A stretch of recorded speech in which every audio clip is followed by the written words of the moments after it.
Baka naman mamamali ako. Oho. So kahit mamamali ako, patawarin nyo na ako. Sige po, naman yan naman yan. Oho. Baka kasi hinihintay yung mga natalo ng eleksyon. Ay, oo nga. yung Hindi ako ano. Yung 1 year ban. Sinabi ko Oo, sa 1 year inyo, ban. hindi ako nakakasiguro, pero ito lang ang nakikita kong dahilan. Tama. Di ba? Kasi February, March, April, May. Yung mga 4 na buwan pa yan. Baka naipangako Kaya nga, kung hindi naman lalampas siguro sa 1 year, dahil yun ang alam nila yung statutory limitation. Sino ba yung mga inaakala ninyong i-appoint na natalo at iniintay lang yung election ban? Pwede dyan. Hindi, ang problema, nakulong si Bong Revilla. Hindi na po pwede yun. Sino pa? Abalos. Benhar. Sino Pwede pa? executive secretary yan. Francis Tolentino, Sino pa? Sentol.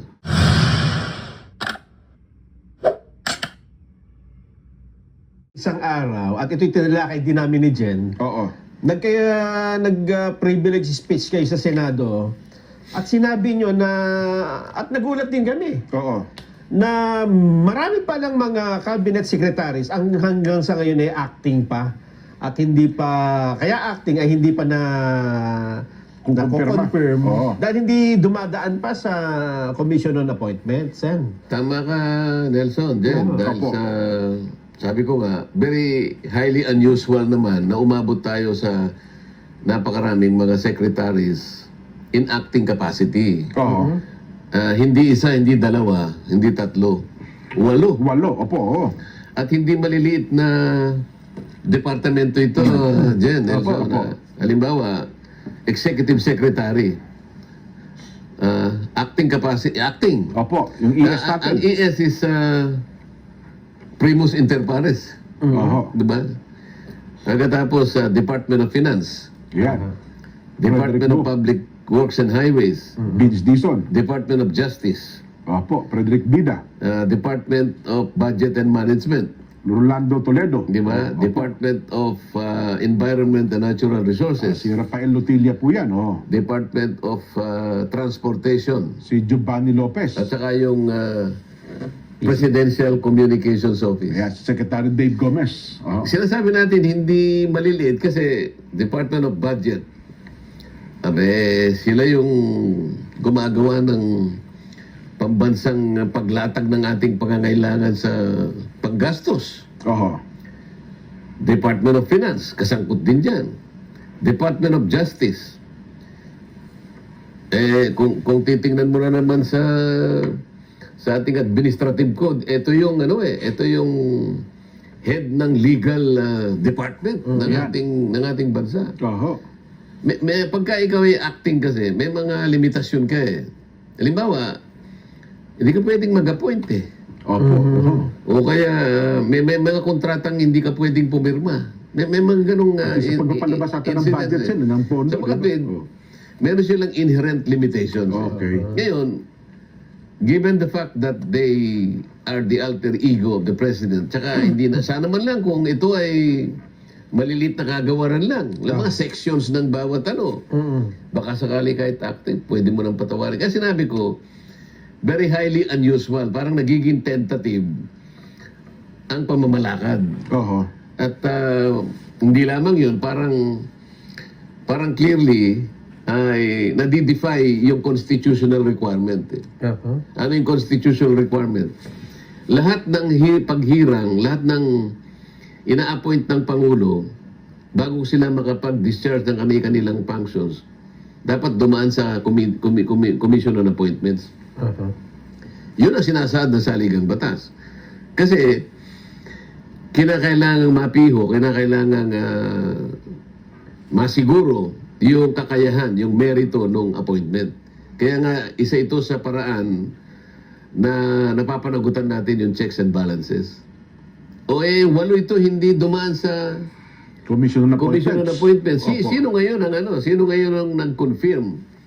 Sino ngayon ang nagbigay ng parang approbation na sila ay katanggap-tanggap, na sila ay competent? Wala eh. Di ba? Oho. Ito yung mabigat doon. So, ang provision sa saligang batas ay yung nasa Section 16 ng Article 7 ng Constitution. Kasi nakalagay rito, the President shall nominate and, with the consent of the Commission on Appointments, appoint the heads of the executive departments. Ayun et cetera, et cetera. Opo. So, paano ito? Parang hindi mo nasunod ang pangangailangan. Mandatory ito saligang batas. Oo. Pero ano naman kayo dahil? Bakit parang pinatagal pa nila ng ganon, Sen? Di ba? Hulaan mo, Nelson. Oo. Hulaan mo. Bakit Ito magaling, Oo. magaling manghula ito Oh, may bolang kristal yan si Nelson. Oo. Ba't pa nila? Bakit pinatagal? Kasi pinakamatagal parang 4 months, Sen, di ba? Hindi, mga 1 year. Hanggang 1 year. Meron na bang umabot ng 1 year? Hindi, sa administrative code, kailangan hanggang 1 year lang. Hindi, pero itong 8 na binabanggit natin, parang may halos 4 na buwan na. Ito mabigat dyan, ha? Oo. Parang meron silang... Di ko pa nakukonfirm, ha? Oo. Dahil siguro sa privilege speech ko, baka iyan yung pangalan. Baka mag-submit na for confirmation Oo. sa Commission on Appointments. Opo. Hindi pwedeng mangyari yun eh. Bakit? Oo. Hindi ka pwedeng i-confirm ng CA Oh. kung ang appointment mo is acting capacity. Kailangan Ang ad ganun ba? interim. So dapat So, interim yung mag-appointment na bago. Hindi ganito. Ad interim yung appointment ng gagawin. Kailan nakakapag-appoint ng ad interim? Opo. Dapat wala sa session ang Senado at ang legislation. So dapat naka-break kayo. Naka-break kami, Oh. pag-appoint mo, Ipapasok ad mo na. interim. Ayun. So, paano ngayon? Nagsisimula na po kayo, lunong Oh, nakaraan. hindi nga. Kaya nga, ano sila, acting lahat Acting eh. lahat. Ayun pala yun. O ngayon, halimbawa, nag-submit sila ng pangalan. Halimbawa, sinabit si ES, Opo, Secretary Rector. ang Opo. aking kaibigan, Secretary Recto. O di, binigay ang pangalan. Ano? Opo. Paano namin tatanggapin yun? Sasabihin lang namin, boss, teka muna, may mali na naman kayo. Oho. Ganun pala Acting yun. capacity ka lang, paano ka namin i-confirm? Ayun pala yun. Pwede i-confirm as acting. Ito pa yung nakikita kong problema. Opo. Hindi ko malaman kung bakit tumagal ng tumagal si Secretary Lotilla ng DNR. Ayun, Ang tagal na, oh. Dalawang beses na siyang na-appoint. Opo. Dalawang beses nang na-appoint. Pagkatapos, inaasahan ko, nung mag-break kami, ang break, December 30 eh. Opo, Kasi naalala mo yung ratification ng Yes. yung budget. Opo. budget. Tumabot kami ng December 29. Kinabukasan, break. Yeah. Dapat sana, Nung pag-break na yun, sinabit na ad interim appointment. in-appoint ad interim sana. O hindi nangyari yun. Tapos nakaano na kami ngayon. Nasa session kami. Technically, parang bypass ulit siya. Ganun ba yan? Hindi Wala lang pa. yun eh. Oo. Ano ngayon yung nature ng kanyang ano? Yung pagiging acting niya. At saka yung appointment niya. Oo. Dapat hindi na sa... Kapag kaya naman in-appoint uli, Oo. kunyari ad interim, pagdating sa CA, may strike 3 ka. Meron kami strike 3 policy. Yun, oo. Para pa sa baseball, di ba? Sa baseball, strike out ka na pag tatlo eh. Out ka na pag tatlo. O, gawawa naman si Secretary Rafael Luteng. Secretary Popo, baka may strike 3 to. Boss, may strike 3 ka eh. Out ka na. Kaya pala pinagtalunan yung Hindi, nakaraan. tinatanong natin, bakit nagkaganito? Bakit tumagal? Sabi ko, Nelson, tingnan mo yung bolang kristal mo. Anong dahilan? Baka busy, Sen. Busy yung kasi may diverticulitis sa Pangulo. Tingnan mo muna yung bolang kristal mo. Hindi mo kasi tinitingnan mo. Walang kuryente kasi, walang makita eh. Ikaw, Jen, yung kumukulong Kawa. Kasi mas malaki yun. Baka makita mo dyan. Wala akong makita, Sen. Malabo ang dahilan eh. Hindi Marumi kasi yung tubig mo. Baka gusto pa nila. Parang ang ginagamit mo yung tubig na...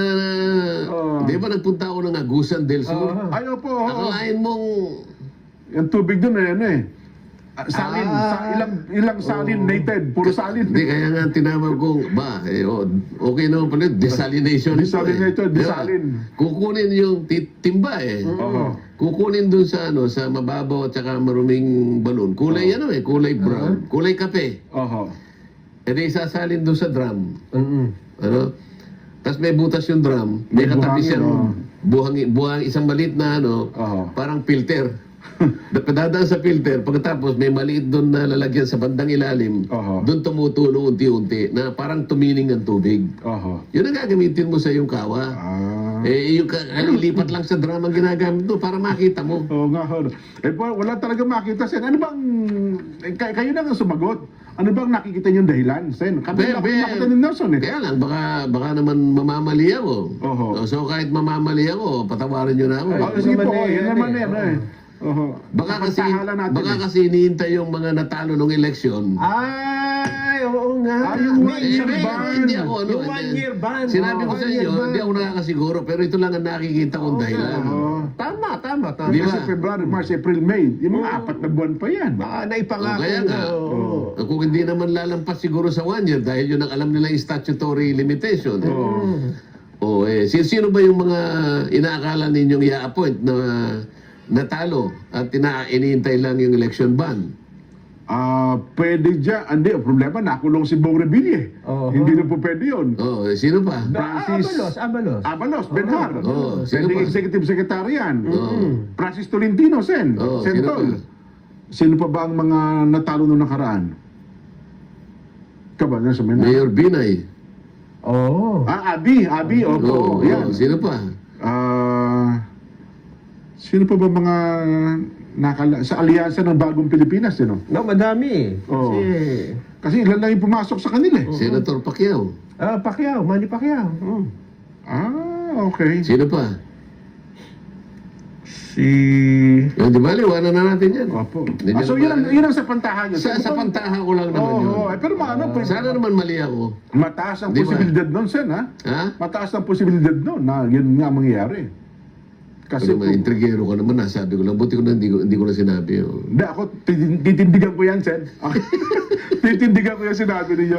Wala na natin yan. Oo. Ano pa?